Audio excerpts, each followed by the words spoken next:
அரசன் என்று ஒரு பொருள். அவர் பெரியார்.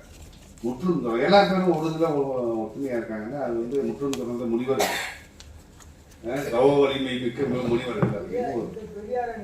மூணு முறை முனிவர்களை பத்தி துறவிகளை பத்தி அவங்களையும் சேர்த்துக்கிறாங்க. இதுல பரிமளர் பேரழகர்ங்கிறார். அவர் நம்ம பாவாணர் எடுத்துக்கிட்டார். அழகர்னா யாரான்னு தேடி பார்த்தா கோயில்ல 4000 திவ்ய பிரபந்தத்தை பாடுறவங்க, அவங்களுக்கு அழகர்னு பேர். அதுக்கு இன்னொரு பேர் இன்னொன்று படை வரிசைன்னு ஒரு பொருள் இருக்கு.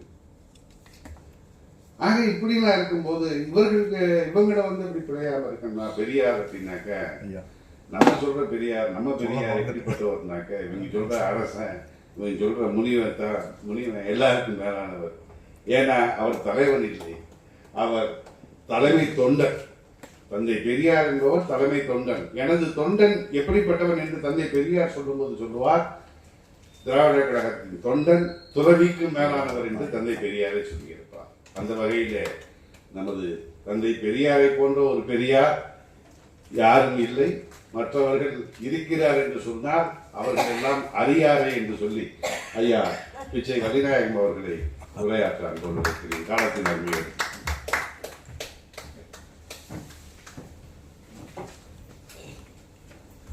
அனைவருக்கும் என்னுடைய பணிவான வணக்கம். சந்தேகம் எனக்கு, மனப்புலவர் பதிப்பாளர்கள் விட்டாங்க ஆளுநர், அவங்க ஏற்கனவே உரை எழுதியிருக்கிறாங்க.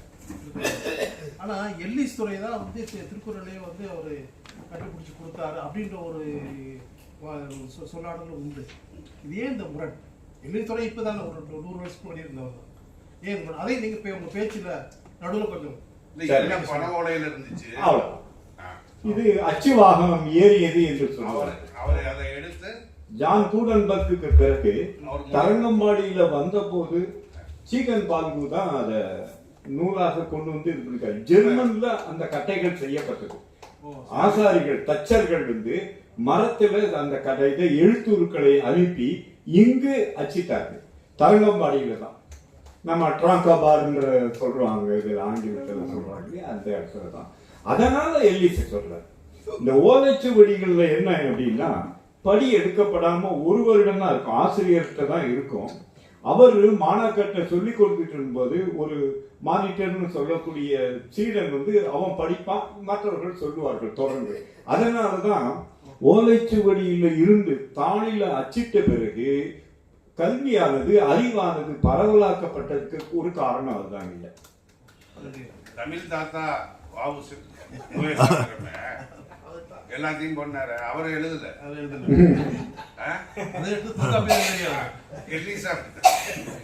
ஐயா, நமக்கு பெரியாரை பிழையாமை என்று சொல்லுவது போலவே நம்மவர்களை போற்றக்கூடிய நமக்கு ஒரு பண்பாடு நமக்கு வளர்க்க வேண்டும்.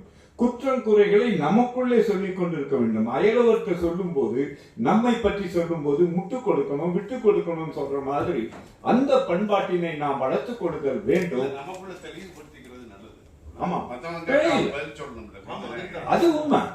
ஊவேசாவை போற்றுகின்ற அளவுக்கு அவர் தமிழ் தாத்தாவா இல்லையா என்பதை பற்றி நம்முடைய புலவர் வெற்றியழகன் அழகா சொல்லுவாரு.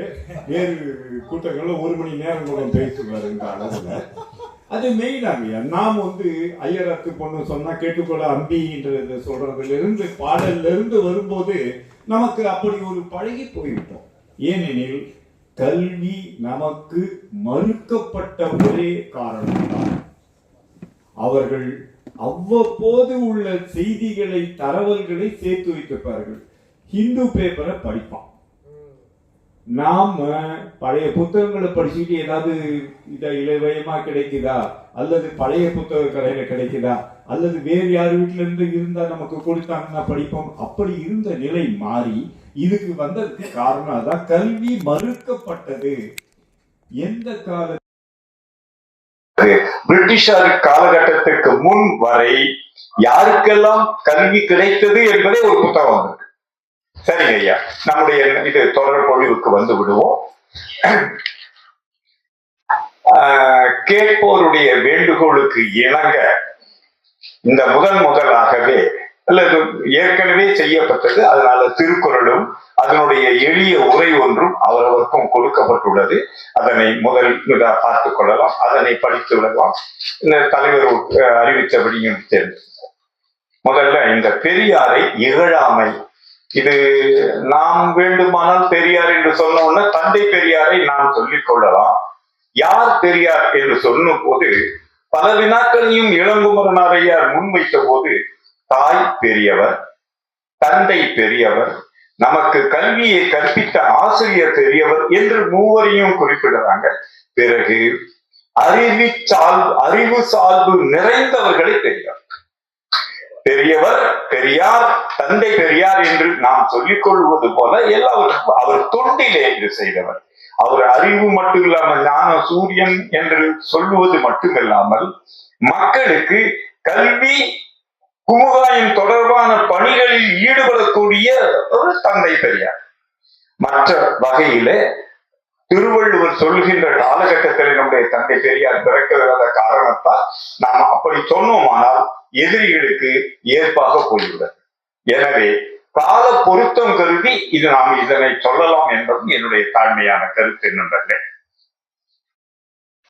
இப்போ இந்த பெரியார் என்ற சொல்லுக்கே எப்படி பிறக்குதுன்னா, பெரிய அப்படின்னா சில சொற்களுக்கு எளிமையான பொருள் விளங்கிவிட்டால் நெற்றியில் பொறி தட்டுவது போல, பொட்டில் தட்டுவது போல உடனடியாக மற்ற சொற்கள் நினைவுக்கு வந்துவிடும் என்ற ஒரே காரணத்தால் தான் நம்முடைய அவையினருடைய அறிவினை மேம்படுத்திக் கொள்வதற்கான சொல் ஆய்வை பற்றியும் சில செய்திகளை சொல்ல வேண்டிய ஒரு கடப்பாடு எனக்கு உள்ளதாக நான் நினைத்துக் கொள்கிறேன் நண்பர்களே. அல்லாஹ் திருக்குறள் ஏனைய காலகட்டத்தில் இருந்தது போலவே இருந்துவிடக் கூடும் என்ற ஒரு அச்சமும் எனக்குள் உண்டு. படித்தவர்களிடையே மட்டும் அல்லாமல் பாமரர்கள் இடையேயும் திருக்குறளை கொண்டு சென்றால்தான் நடைமுறையில் அது கடைபிடிப்புக்கு உள்ளாக்கப்படும் என்ற ஒரு வேண்டுகோளினால் இதனை சொல்லுகிறேன் நண்பர்களே. இப்போ இந்த பெரியார், பெரியவர் என்று சொல்லும் போது, பெரியார் என்று சொல்லும், பெரியோர் என்று சொல்லும் போதும் எதில் பெரியவர்கள் என்று இருக்கும்போது நம்முடைய குமுகாயம் வளர்ந்திருந்த நிலையிலே, அறிவுடைமையை பற்றி சொல்லிய நிலையிலே, திருவள்ளுவர் சொல்லிய நிலையிலே நம்முடைய அறிவு குறைவுக்கு காரணமானவர்கள் எல்லாம் விடுத்துவிட்டு அறிவை மேம்படுத்த வேண்டிய நிலையில் உட்பட அறிவை பெற்றவர்கள், பகுத்தறிவை பெற்றவர்கள், முழு அறிவை பெற்றவர்கள், அறிவு கூர்மை படைத்தவர்கள், சிந்தனையாளர்கள், இவர்களை எல்லாம் பெரியோர், பெரியார் என்று சொல்லலாம். இந்த பெரிய என்பதற்கு என்ன பொருள்னா, பெரிய பெரிய அப்படின்னு சொல்றோமே, பெரிய என்று சொன்ன உடனே முதலில் பார்வையில் படக்கூடிய பெரிய, அதாவது பருமனான, பருமன் என்று நினைவுக்கு வந்துவிட்டால் அதிலிருந்து கிடைக்கக்கூடிய அடுத்த சொல் தான் பெரிய, பெரு, பெரிய என்று சொற்கள் கிடைக்கின்றன. எனவே பருமன் என்று நினைத்துக் கொண்டோமானால் பருமனுக்கு எது சொல்? ஒல்லி என்று சொல்லலாம், நெளிந்த என்று சொல்லலாம், வலிமை குறைந்த என்று சொல்லலாம், மெல்லிய என்று சொல்லலாம். அப்போது பெரிய என்ற சொல்லுக்கு நாம் பருமன் என்ற சொல் நினைவுக்கு வந்துவிடுமே. ஆனால் மிக அருமையாக நாம் மற்ற சொற்களுக்குள் சென்று விடலாம். எளிமையாக திருக்குறளை எவர் திருக்குறள் புத்தகத்தை எடுத்து படித்தாலும் பொருள் விளங்கிக் கொண்டே வரும். படிப்படியாக எத்தகு தடையும் ஏற்படாது, தடங்களும் வராது என்ற உணர்வோடு நாம் அதனை செய்ய வேண்டும். எனவே உங்கள் கைகளிலே தரப்பட்டுள்ள தாளினையும் அன்பு கூர்ந்து பார்க்க கேட்டுக்கொள்கிறேன் நண்பர்களே.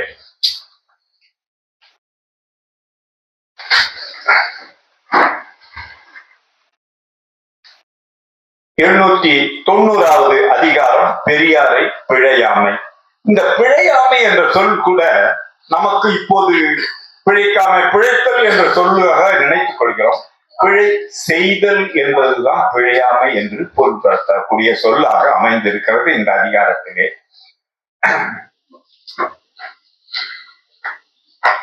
ஆற்றுவார் ஆற்றல் இகழாமை, போற்றுவார் போற்றலுள் எல்லாம் தலை. பெரியாரை பேணாது ஒழுகின் பெரியாரால் பேரா இடும்பை தரும். கடல் வேண்டின் கேளாது செய்க, அடல் வேண்டின் ஆற்றுபவர்கள் இழுக்கு. கூற்றத்தை கையால் விழித்தற்றால் ஆற்றுவார்க்கு ஆற்றாதார் இன்னா செயல். யாண்டு சென்று யாண்டும் உலர் ஆகார் வெண் துப்பின் வேந்து செறப்பட்டவர். 896வது குறள். எரியார் சுடப்படினும் உய்வு உண்டாம் உய்யார் பெரியார் பிழைத்து ஒழுகுவார்.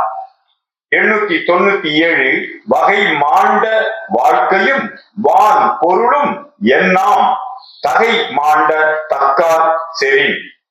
குன்று அன்னார் குன்ற மதிப்பின் குடியொடு நின்று அன்னார் மாய்வர் நிலத்து. ஏந்திய கொள்கையார் சீரின் இடை முறிந்து இடைநறி என்பதை இருப்பதை கவனித்தல் வேண்டும். இந்த வல்லினறி இருப்பின் வேறு பொருள் தரும், இடையினறி இருப்பதால் வேறு பொருள் தரும் என்பதையும் குறிப்பிட விளைகிறேன் நண்பர்களே.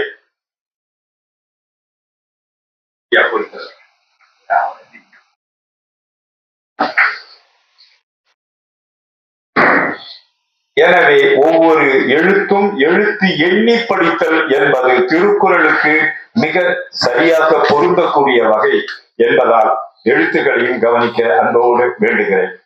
ஏந்திய கொள்கையார் சீரின் இடை முறிந்து வேந்தனும் வேந்து கெடும். இறந்து அமைந்த சார்புடையர் ஆயினும் உய்யார் சிறந்த அமைந்த சீரார் செறின். இந்த குறள்களிலே 10 குறள்களிலும் படிப்படியாக கருத்தின் சாயலை ஏற்றிக்கொண்டே செல்கிறார் வள்ளுவர். நமக்கு உண்மையாகவே இதனை தொகுத்தது பிறகாக இருப்பினும் அதனை தொகுத்த முறையில் இருப்பதை பாராட்டலாம் என்பது என் கருத்து நண்பர்களே. ஆற்றுவார் ஆற்றல். இந்த ஆற்றுவார் என்ற சொல்லுக்கு பொருள் என்ன என்பதை பார்க்க வேண்டும். ஆங்கிலம் பட்டம் பெற்றவர்களும் இருக்கக்கூடும். காஃபியை ஆற்றுதல், சூடான காஃபியை ஆற்றுதல் ஆங்கிலத்திலே மொழிபெயர்க்க முடியுமா? ஒற்றை சொல்லிலே ஆற்றுவார், ஆற்றுக, சூடாக ஆற்று. ஆற்று என்பது ஆற்று என்று சொல்லுகிறோம். வல்லின இரு வரும்போது இற்று என்று சொல்லாமல் இதிலே நமக்கு தடை ஏற்படுவது போல ஆற்றுதல் என்றால் என்ன? சிறுபானாற்றுப்படை, ஆற்றுப்படை இலக்கியம் என்று சொல்லுமா? ஆறு என்றால் வழி, ஆற்றுதல் என்றால் ஒரு நீர்மம், சூடாக இருக்கின்ற ஒரு நீர்மத்தை குளிர்வித்தல். எப்படி குளிர்விக்கிறோம்? ஒரு குவளையில் இருப்பின் மறு குவளையால ஆற்றுகிறோம் என்று சொல்லுகின்றோம் அல்லவா? அப்ப ஆற்றுதல் என்றால் செயல்படுதல் என்பது பொருள். ஆறு என்றால் வழி என்பது போலவே ஆற்றுதல் என்றால் செயல்படுதல். இந்த செயல்படக்கூடியவர் என்ற பொருள் தான் ஆற்றுவார். ஆற்று கூட்டல் ஆறு என்று சொல்லும் போது சொல் ஈற்றினை சேர்க்கும் போது ஆற்றுவார் என்று மாறுகிறது. இந்த ஈறு சேர்ந்த உடனே எப்படி ஆற்று வார் என்பது மாறுகிறது என்பதை நம்முடைய புலவர் பெருமான் சொல்லக்கூடிய அளவிலே உடன்படு மெய் என்பது அளவிலே நாம் இவ் என்பது அங்க ஆற்று வார் என்று மாறுகிறது. அதே தமிழ் சொல்லிலே ஒரு ஆற்று என்றது இருக்குது. ஆவ சேர்த்தா, ஆனாவை சேர்த்தா ஆற்றார் என்றால் எதிர்ச்சொல்லாக மிக இயல்பாக மாறிவிடுகிறது என்பதையும் நாம் உற்று நோக்குதல் வேண்டும். ஆற்றுவார் ஆற்றல் இகழாமை போற்றுவார் போற்றல் உள் எல்லாம் தலை. இந்த ஆற்றல் என்று சொல்லும் போது பெயர் சொல்லாக எடுத்துக்கொண்டோமானால் திறமை, திறன், செயல்படு வலிமை, வன்மை என்றெல்லாம் சொல்லிக் கொள்ளலாம். இங்கே என்ன நிகழ்ந்திருக்கிறது? ஆற்றுதல், ஆற்றுவார் ஆற்றுதல். யாரு மிக சிறப்பாக வலிமையாக ஒரு செயலை செய்து முடிக்கக்கூடிய ஆற்றலை பெற்றிருப்பவரை அவர் செயல்படும் வகையை பார்த்து செயல்படுகையில் இடையே இகழ்ந்து விடக்கூடாது. ஆற்றுதல் என்பது தொழிற்பெயராக செயல்படுவதால் இங்கே ஆற்றுவார் ஆற்றல், ஆற்றுதல் இகழாமை. போற்றுவார் என்பதும் அதனை போல போற்றுதல், புகழ்தல், சொல்லுதல், மெச்சுதல், பாராட்டுதல் என்றெல்லாம் சொல்லிக் கொள்ளலாம். போற்றல் உள் எல்லாம் தலை. போற்றிலே ஒன்றை போற்றும் போது செயலை போற்றுபவற்றிலே பல வகையான நிலைகள் இருந்த போதும் அவற்றுள் எல்லாம் சிறந்ததாக பேணப்படுவது, எதிர்பார்க்கப்படுவது, சொல்லப்படுவது என்னவெனில், போற்றுகின்ற முறையிலே அவர் பாதியை செய்து, ஒரு தச்சர் இருக்கிறார், மர வேலை செய்து கொண்டிருக்க, ஒரு நாற்காலியை செய்வதாக வைத்துக் கொள்வோம். இடையிலே போய் பார்த்துவிட்டு அடடா இது அப்படியா இருக்கின்றது, ஆனால் அதற்கு மெருகேற்றி முழுமையாக்கி செப்பனிட்டு சரி செய்து கொண்டு மெருகேற்றிய பிறகு பார்த்தோம்னா அதுவா இப்படி இருந்தது, இதுவா இப்படி இருக்கு என்றெல்லாம் புகழக்கூடிய போற்றக்கூடிய அளவிலே இருக்கும்போது, வலிமை மிக்க செயற்பாட்டினை உடையவருடைய செயற்பாட்டினை ஒருபோதும் இகழக்கூடாது. எப்படி புகழ்தல் என்பது தேவை என்பதற்காகத்தான் இகழ்தல் கூடாது என்று வள்ளுவர் சொல்லுகிறார். அதனை இப்படி கூறுகளாக 3 கூறுகளாக அந்த குறளினை பிரித்துக் கொள்ளலாம். ஆற்றுவார் ஆற்றல் இகழாமை. இவங்களுடைய திறமை என்னன்னா இருக்கும்போது, அந்த திறமையாக செயல்பட்டு கொண்டிருக்கும் போது அவருடைய காலை பிடித்து இழுப்பது போன்று எத்தகு சொல்லினையும் சொல்லிவிடக் கூடாது. அவர்தான் செய்ய முடியும், ஆனா நாம செய்ய முடியாத போது குறைந்த அளவு வாயை மூடிக்கொண்டு இருத்தல் வேண்டும் என்ற பொருள்ல தொழில்நுட்பம் அறிவியலுக்கு மட்டும் அல்ல, மொழிக்கும் கலைக்கும் இவை பொருந்தும். ஆற்றுவார் ஆற்றல் இகழாமை. பல வகை திறங்களாலும் செய்ய வேண்டும் செயற்கரிய செயல்களை செய்ய வல்ல பெரியவர் தம்மை இகழ்ந்து கூறாதிருக்கும் நல்லியல்பை மேற்கொண்டால் அது போற்றுவார். தம்மை பேணி பாதுகாத்துக் கொள்பவர், காவல் செய்து கொள்ளுபவர். போற்றலுள் எல்லாம் தலை, பாதுகாத்துக் கொள்ளும் செயல்களுள் எல்லாம் தலைமையானதாக இந்த அமையும் என்ற ஒரு சொல்லினை சேர்த்து பொருள் கொண்டால் முழுமையடையும் என்ற அளவிலே தக்கது செய்வார் வழியில் நிற்பதற்கு முதற்படி அவர் செயலை இகழாமை. அதனை மேற்கொண்டால் அச்செயலை செய்வார் மேல் ஈடுபாடு ஏற்படும். அதன் மேல் அச்செயலால் உண்டாகும் நலன்களை எண்ண வைக்கும். எண்ணம் தம்மை அவரோடு இணைந்து நின்று அவர் கொண்ட செயல்நல பேற்றையும் தாமும் பெரும் திறமும் வழியும் உண்டாக்கும். இதுதான் இந்த குறளுக்கான பொருளும் விளக்கமும் என்ற அளவிலே திறமையாளரின் செயல்பாட்டை இகழாதிருக்க வேண்டும். இகழாதிருப்பது மிகு சிறப்பாகும். இத சொல்லும் போது இந்த பெரிய பரு அப்படின்றத ஏன் பெரியவரை சார்ந்து பெரியவருடைய அறிவுரையை, அவங்களோட செயற்பாட்டை, ஆற்றுதலை குறை சொல்லாமல் இருக்க வேண்டும், இகழாமல் இருக்க வேண்டும்னா, பரு மரத்தை அண்டிய பள்ளியும் பிழைக்கணும்.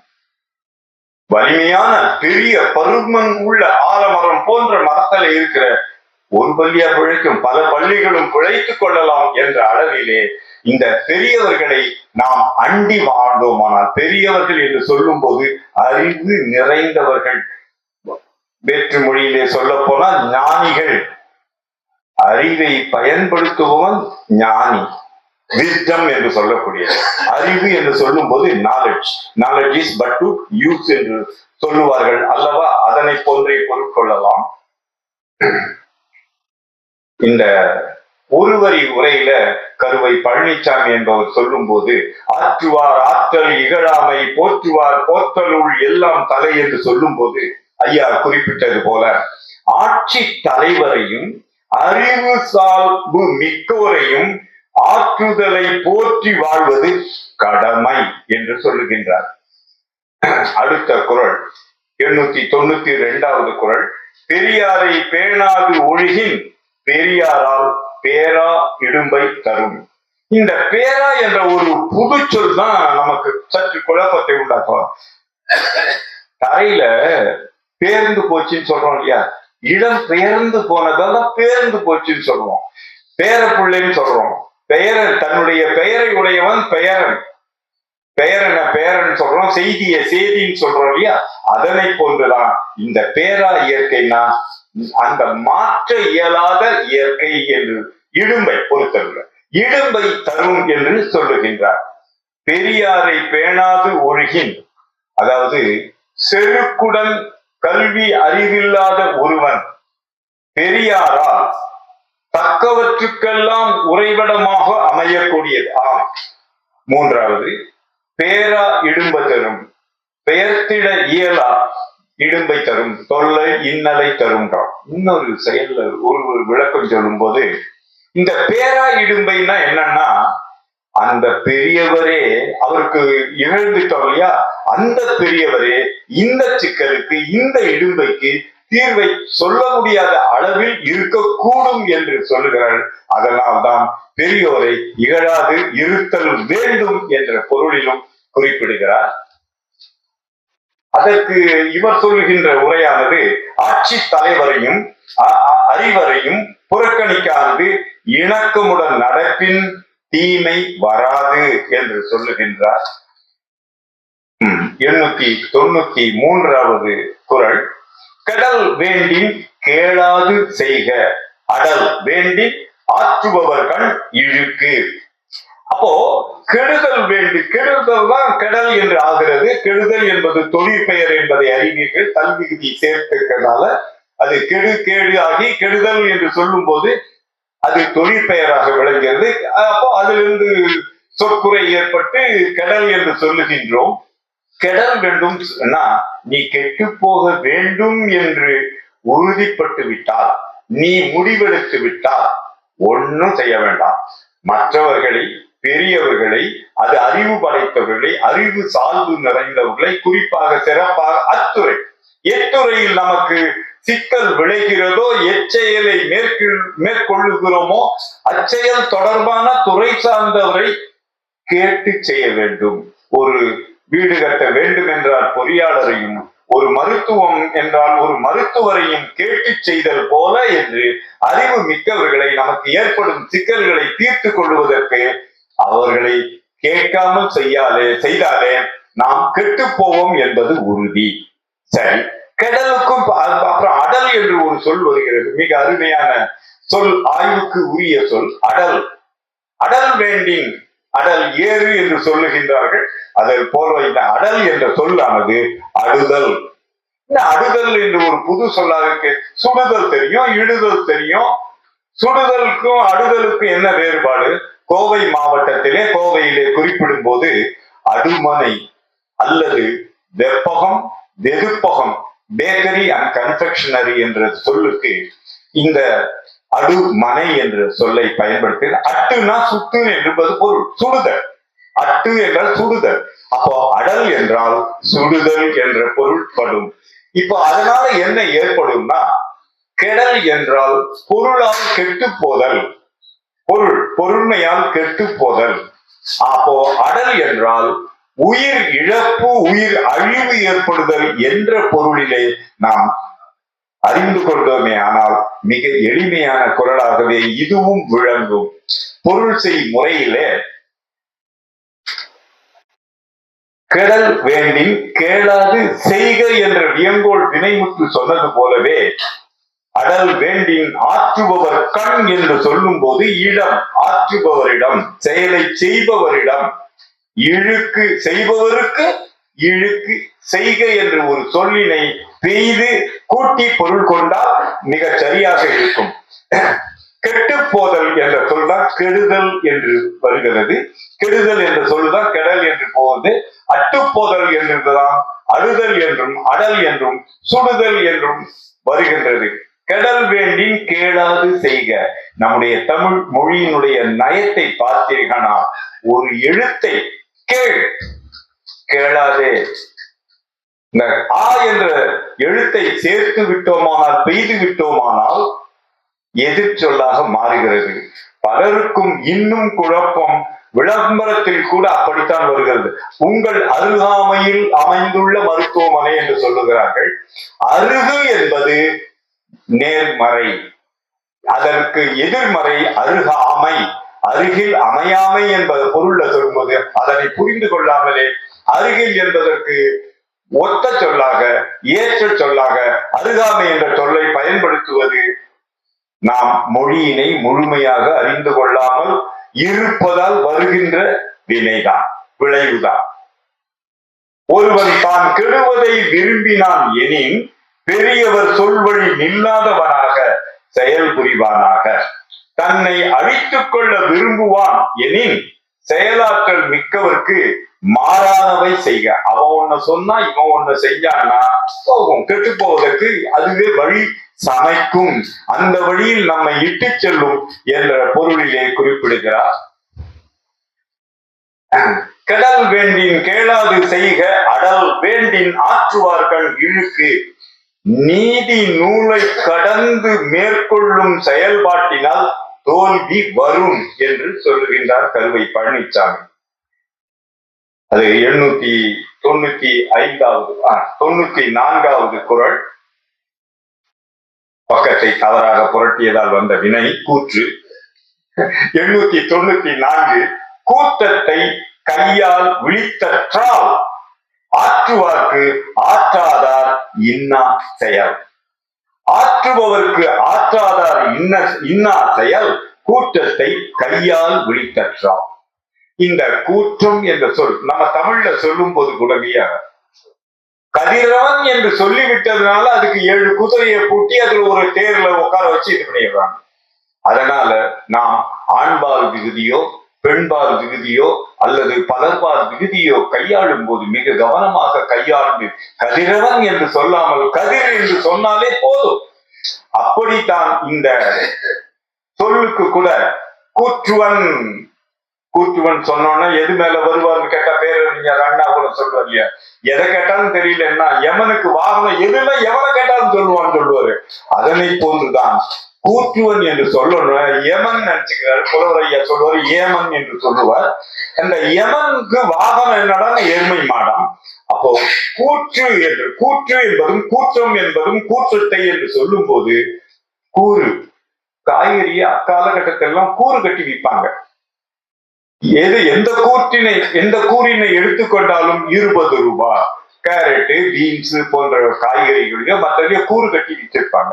எல்லாமே பங்கு, கூறுதல் என்றதும் பங்கு போட்டு வைத்திருப்பாங்க. எல்லாம் சம அளவாக, சற்றொப்ப சம அளவாக. நமக்கு அதுல ஒரு காய் கூடுதல் அந்த இதை எடுத்துக்கொள்வோம் அல்லவா. அதுதான் கூற்று என்று சொல்லுது.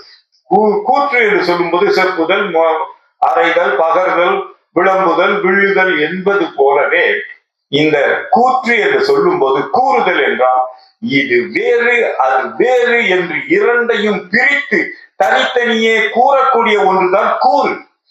அவருடைய கூறு இது, அவருடைய கூற்று இது, நேர்கூற்று அயற்கூற்று என்று சொல்லுவது போல கூற்று என்று சொல்லும் போது கூற்றத்தை கையால் விழித்தற்றார். ஒருவர் இந்த கதவை திறந்து கொண்டு வருகிறாரு, எல்லோரும் கேட்டுக்கொண்டிருக்கின்ற நிலையில அப்படின்னு சாடையாக சொன்னோமானால் விழித்தற்றால் என்று சொல்லும் போது விழித்தல் என்பது அழைத்தல். வில் என்றாலே ஒரு வில்லல், ஒரு தோசையில, ஒரு இட்லியில ஒரு வில்லல்னா ஒரு துண்டை பிட்டுக் கொள்ளுதல்.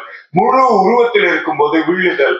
அந்த வில்லுதல் தான் விளக்கு, விளம்பு, விளம்பரம் என்ற சொற்கள் எல்லாம் பிறக்கின்றன என்பது போல இந்த கூற்றத்தை கையால் விழித்தற்றால் இது எப்படி இருக்குன்னா, இவரு செயல்பட முடியாதவர், செயல்பட தெரியாதவர், செயல்பட்டவரும் அல்ல, செயல்பட விரும்புகின்றவரும் அல்ல, செயல்படவே இயலாதவர். ஆனால் அவர் ஒன்றை செய்து கொண்டிருக்கும் போது ஆற்றுபவருக்கு ஆற்றாதார் இன்னா செயல்னா துன்பம் செய்து விட்டார். இத நாட்டுப்புறத்துல ஒரு இதுல சொல்லுவாங்க, மேயற மாட்ட நக்கர மாடு கெடுத்த கதையாக.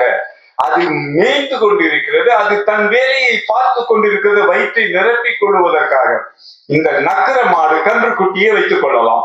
அது அதனை தீனியை தின்ன விடாமல், புல்லினை தின்ன விடாமல் செய்து விடுவது போல ஆற்றல் மிக்கவரை அரிய செயல்களை செயற்கரிய செய்வார் பெரியர் என்று சொல்லுவது போல அந்த அரிய செயல்களை செய்யக்கூடியவர்களுடைய ஆற்றலை அறிந்து கொள்ளாமல், அவர்களுடைய செயல்பாட்டினை உள்வாங்கிக் கொள்ளாமல், விளங்கிக் கொள்ளாமல், குறை சொல்லிக் கொண்டு, இகழ்ந்து கொண்டு, துன்பம் செய்து கொண்டு இருந்தால் இந்த நிலை வரும் என்று.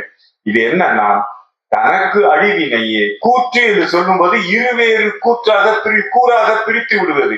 உயிர் வேறு, உடல் வேறு. அப்ப என்ன பொருள்? சாவு வருகிறது.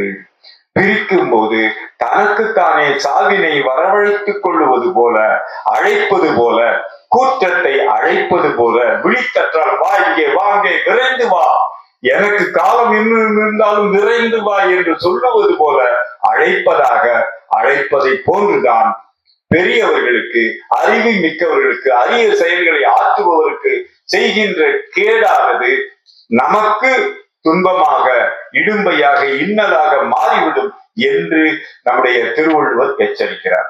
சரி, கூறு கூட்டலாம் கூற்றம், ஊறு கூட்டலாம் ஊற்றம், நாறு கூட்டலாம் நாற்றம் என்று சொல்லுவது போல தேறு கூட்டல் தேற்றம். ஏனெனில் இது போன்ற சொற்களை தெரிந்து கொண்டோமே ஆனால் திருக்குறளை படிப்பதற்கு மிக எளிதாக அமையும் என்ற ஒரே காரணம் பற்றி தான் இவற்றையெல்லாம் நம் நண்பர்களோடு பகிர்ந்து கொள்கிறேன்.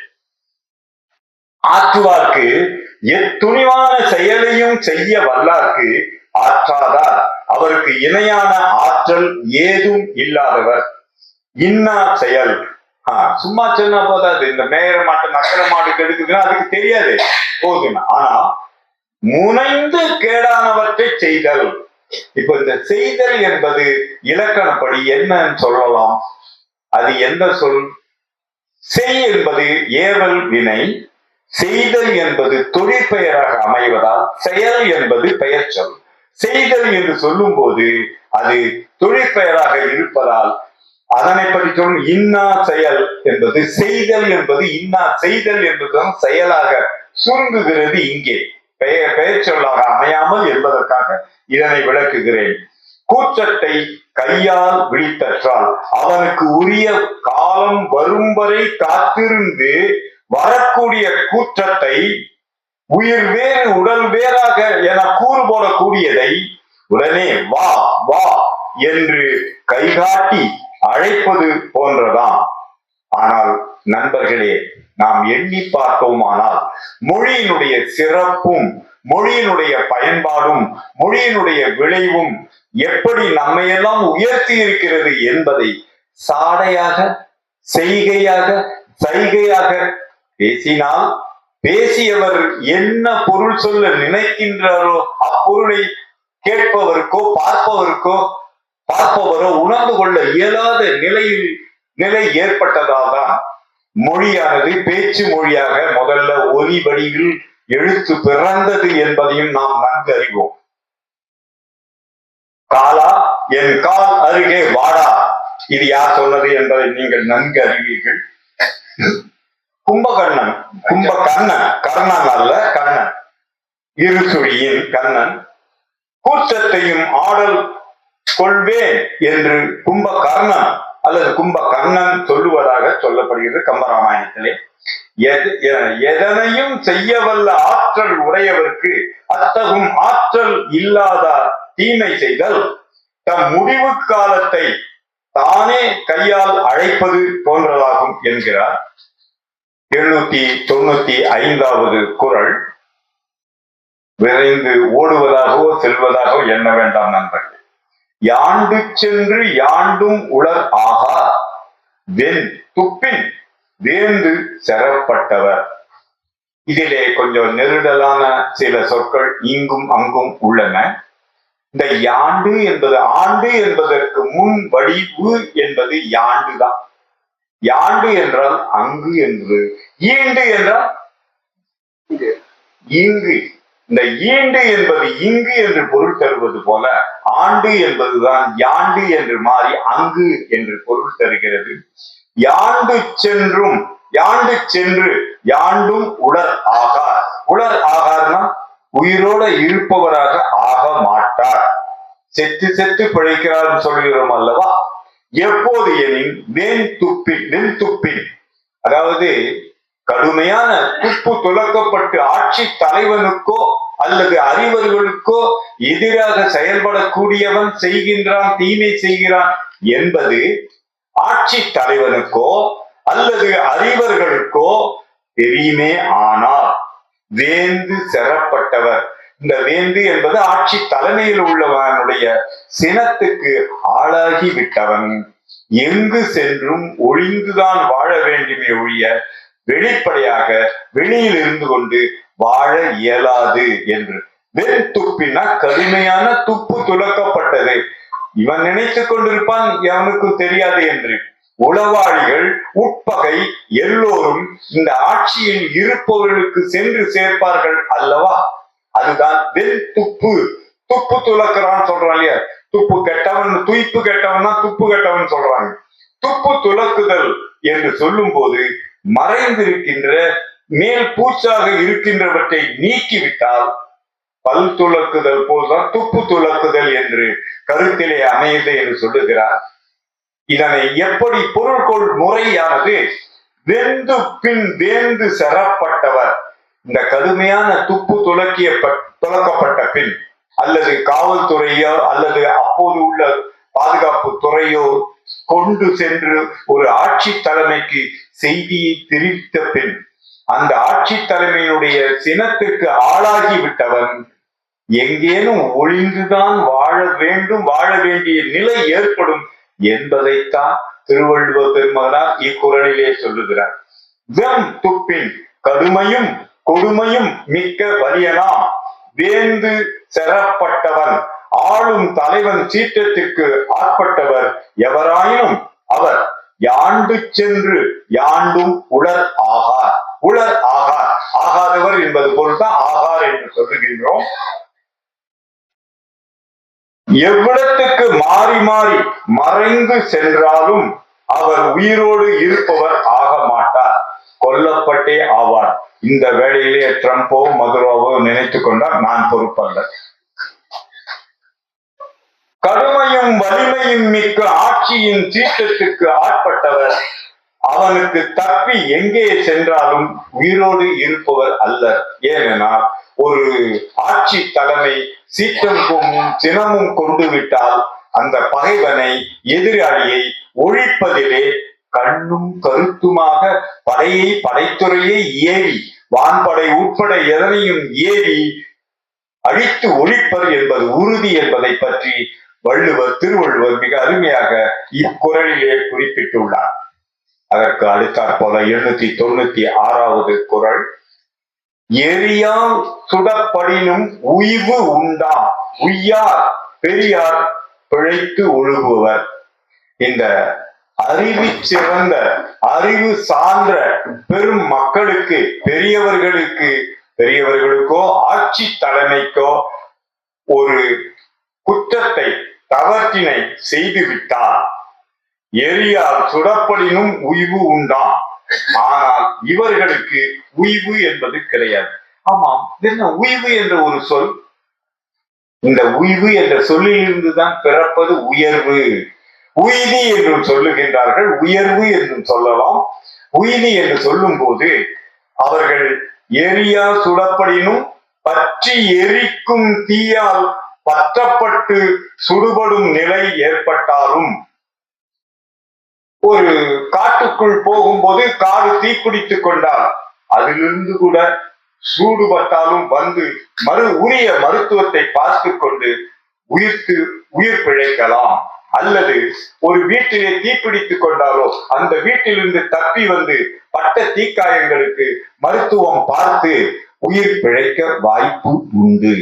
ஆனால் ஏற்கனவே பார்த்த குறள்களோடு ஒப்பு நோக்கி அதனை போன்று ஆட்சி தலைவனியோ அல்லது அறிவர்களுடைய சினத்தை சீற்றத்தை பெற்று விடுவோமே, ஆனால் நமக்கு உயர்வு என்பது கிடைக்காது, உய்தி என்பது கிடைக்காது. உய்ய வழியே இல்லை, பிழைத்த வழியே இல்லை, உயர்வடைய வழியே இல்லை என்று சொல்கிறார்கள். இந்த உய் அப்படின்ற சொல்லில் இருந்துதான் பிறக்கிறது பல்வேறு சொற்கள். உய் என்று சொன்னா இந்த வான வேடிக்கையை விடும்போது பற்ற வச்சு விட்ட உடனே உயின்னு போயிடுச்சுன்றோம். இதிலிருந்துதான் தமிழ் இயற்கை மொழி என்று நம்முடைய புலவர் சொல்லுவது போல ஒவ்வொரு சொல்லும் வேறு வேறு வேற்றொல்லிலிருந்து கிளைத்து வந்து தற்போது புழக்கத்தில் இருக்கிறது. நாம் அதனை சற்றே கண்கொண்டு பார்த்து செவிமடுத்தோமானால் நம்முடைய மொழி அறிவு வளருவதோடு மட்டுமில்லாமல் நீங்கள் பெற்று வைத்திருக்கின்ற பொறியியல் அறிவோ அறிவியல் அறிவும் வளர்ச்சி தொழில்நுட்ப அறிவும் பெருகும் என்பது உறுதி. நண்பர்களே, 897வது குறள், வகை மாண்ட வாழ்க்கையும் வான் பொருளும் என்னாம். தகை மாண்ட தக்கார் செரின், செரின்னா சினமடைதல், செரு. இப்போ இந்த எண்ணாம் என்று சொல்லும் போது ஏதோ ஒரு புது சொல்லாகும். என் ஆகும், ஆகும் என்ற சொல்லினுடைய சுரைதான் அந்த இடைக்குறையால இது ஆம் என்று மாறுகிறது. ஆம் ஆம் என்று சொன்னோம்னா ஆமாம் என்று சொல்லுவது போல ஆகும் ஆகும் என்பது ஆம் ஆம் என்று ஆகி ஆம் ஆம் என்ற இரு சொற்களையும் சேர்த்து ஆமாம் ஆமாம் என்று ஆமாம் சாமி போடுவதாக நாம் பலரும் மாறிவிட்ட நிலைமைக்கு அதுதான் காரணம். வகை மாண்ட வாழ்க்கையும் வான்பொருளும் எண்ணாம், தகை மாண்ட தந்தார் பொருள் பெறுக தக்கார் செரி, தகை மாண்ட தக்கார் செரி, வகை மாண்ட வாழ்க்கையும் வான்பொருளும் எண்ணாம். வள்ளுவர் வினா எழுப்புவதும் மிக மிக நுட்பமாக எண்ணி பார்த்து சொற்களை தேர்ந்தெடுத்து வடிவமைத்திருப்பதையும் எண்ணி எண்ணி மகிழலாம் தமிழர்கள் அனைவருமே. தகை மாண்ட தக்கார் பல்வகை தகுதியாலும் உயர்வுற்ற பெருந்தகை பெரியவர் செரின், சினம் கொள்ளுமாறான செயல்களை செய்து அவர் சீற்றம் கொள்ளுமாறான தீமையை உண்டாக்கினால் அவ்வாறு ஆக்கியவர் கொண்ட வகை மாண்ட. இந்த மாண்ட என்ன செத்து போனா என்பது பொருள் அல்ல. மாண்பு என்ற சொல் எப்படி மான் என்ற சொல்லில் இருந்து பிறக்கின்றதோ அதை போல மாண்ட என்றால் சிறந்த என்பது பொருள். வகை மாண்ட சிறந்த வகைகளாக செல்வத்தை பெற்று வைத்திருக்கணும், பொருட்செல்வத்தையும் பெற்று வைத்திருக்கணும். இருப்பினும் வகை மாண்ட வாழ்க்கையும் பட்டம் பதவி முதலாம் சிறப்பமைந்த பெருமித வாழ்க்கையும் வான் பொருளும் மலையினும் மான பெரிதாக குவித்து வைத்த பொருளும் என்ன ஆகும்? ஒன்னும் பயன்படாது. இது கைக்கு உதவாதது, உதவாத பொருளாக மாறிவிடும் என்பதைத்தான் என்னாகும் என்ற வினாவினை எழுப்பி என்ன வகையால் தடுத்து காத்து விட முடியும்? எடுபிடி ஏவல் ஊர்தி முதலாம் ஏந்து எல்லாமும் உடைமை எனப்படும். நாம் நினைத்துக் கொண்டிருக்கிறோம், அது ஒருபோதும் நமக்கு வந்து உதவாது என்பதை கண்கூடாக நம்முடைய நடைமுறை வாழ்க்கையிலே கண்டு தெரிகிறோம். பண்பால் சிறந்த பெரியவர் சீற்றம் கொள்வார் ஆயின் அதற்கு ஆட்பட்டவர் பல வகை பெருமையுடைய வாழ்க்கையும் மேம்பட்ட செல்வமும் கொண்டிருந்தாலும் அவற்றால் என்ன பயனாம், என்ன பயன் ஆகும் என்று வினாவை தொடுத்து நமக்கு புரிய வைக்கிறார் திருவள்ளுவர் இக்குறளிலே. 798வது குறள். குன்று அன்னார் குன்ற மதிப்பின் குடியோடு நின்று அன்னார் மாய்வர் நிலத்து. குன்று அன்னார் குன்றா வளமும் குறையா திண்மையும் அமைந்த மலை போன்ற பெரியவர். அவரை அசைக்க முடியாது, ஆட்ட முடியாது என்று சொல்லுகிறார்கள் அல்லவா? அத்தகு பெருமையும் பேரும் பெற்றிருக்கிறவராக இருப்பினும் குன்ற மதிப்பின் ஒருவர் செய்யும் குணக்கேடுகளையும் செயற்கேடுகளையும் எண்ணி குறைவாக மதிக்கும் நிலை உண்டாகின் அவர்தான் குடியோடு நின்று குடும்பத்தோடு ஒக்க நின்று அன்னார் மாய்வர் நிலத்து, அவர்கள் நிலத்து வாழ்ந்த தடமும் இல்லாராய் அழிந்து கொள்வர். ஒன்றா உலகத்து உயர்ந்த புகழ் அல்லால் ஒன்றாது நிற்பது ஒன்று இல் என்ற குறளையும் இவ்விடத்து நாம் நினைத்து பார்த்து கொள்ளலாம். வசை ஒழிய வாழ்வாரே வாழ்வார், இசை ஒழிய வாழ்வாரே வாழாதவர் என்ற குறளின் 240வது குறளையும் இவ்விடத்தை எண்ணி பார்ப்பது சால பொருந்தும். மலை போலும் மான பெரியர் குறைவாக நினைப்பர் எனின் அழியா செல்வர் எனினும் தம் குடும்பத்தோடு அழிந்து விடுவர். 899வது குறள். ஏந்திய கொள்கையார் சீரின் இடை முறிந்து வேந்தனும் வேந்து கெடும். ஏந்திய கொள்கையார் சீரின்னா அவர் பெற்று வைத்திருக்கின்ற சிறப்புகள். கொள்கையால் மேம்பட்ட கொள்கை அமைந்த பெரியாருக்கு சிறுமை செய்து சீற்றம் உண்டாக்கிவிட்டார். ஏந்திய கொள்கையார். இந்த ஏந்து என்பது ஏந்தாக இருக்கிறது, ஏந்தல் என்று சொல்லுகிறோம் அல்லவா? ஏந்தல்னா இன்னொரு பொருள். ஒரு குவளையோ மற்றது ஏந்தலா இருக்குன்னா கீழே சிந்தாத அளவுக்கு அது ஒரு சிறந்த கொள்கலமாக இருக்கிறத என்பதே திரைப்பட பாடல் உங்களுக்கு நினைவுக்கு வருதல் கூடும் என்று சொல்லுவது போல ஏந்திய கொள்கையார் அவரிடத்திலே பல சீரிய கொள்கைகள் கொள்கலனாக கொண்டிருக்கின்றன என்பது போல ஏந்திய கொள்கையார் சீரின் மேம்பட்ட கொள்கை அமைந்த பெரியவர்க்கு சிறுமை செய்து சீற்றம் உண்டாக்கிவிட்டார். இடை முறிந்து இடையினரி இருப்பதை கவனித்தல் வேண்டும். பதவி, ஆட்சி, வாழ்நாள் ஆயவை முழுதும் அமையாமல் இடை அழிந்து போகும். இடை அழிந்து ரொம்ப நயமான உரையை செய்திருக்கின்றார். அந்த காலம் உரிய காலம் வரைக்கும் இல்லாம இடையில முறிந்துன்னா என்ன பொருள்? புட்டுக்கிட்டாரு, நடுவுல புட்டுக்கிட்டாரு அப்படின்னு சொல்றாங்க இல்லையா இந்த சென்னை மொழியில. அது போல அவருக்கு அமைந்திருக்கக்கூடிய ஏந்துகளினால் கொள்கைகளினால் இவர் வாழக்கூடிய அளவிற்கு அவர் சீற்றம் கொண்டு விட்டாரே, ஆனால் இவர் இடையிலே விடுபட்டு போவார், இந்த மண்ணிலிருந்து விடுபட்டு போவார் என்ற பொருள்பட இக்குறள் குறிப்பிடுகிறது. வேந்தனும் வேந்து கெடும். இந்த சொல்லாடலிய சொற்சிலம்பத்துல திருவள்ளுவருக்கு இணை திருவள்ளுவர் மட்டுமே.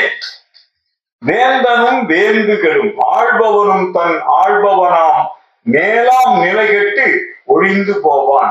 வேந்தன், வேந்து, படை, குடி, கூழ், அமைச்சு, நட்பு என்பவை அவை புறத்தமைந்த வளங்களும் வாய்ப்பு ஆகும். அவருக்கு வாய்த்தன, அவ்வளவுதான். ஏந்திய கொள்கை பெரியவரோ அகத்து உண்டாக்கிய நோன்மை என்று சொல்லும் போது நோவு, நோற்றல் என்றெல்லாம் வலிமை என்று சொல்லக்கூடிய நோயிலே வலிமை, நொய்ந்து போதல் என்பது போல இந்த நோன்பு நோற்றல் என்று சொல்லுகின்றோம் அல்லவா, அதே போல நோன்மை என்று சொன்னால் வலிமை, பசியை தாங்கக்கூடிய வலிமை பெற்றவன் தான் நோன்பு இருக்கிறான் என்று சொல்லுகிறோம்.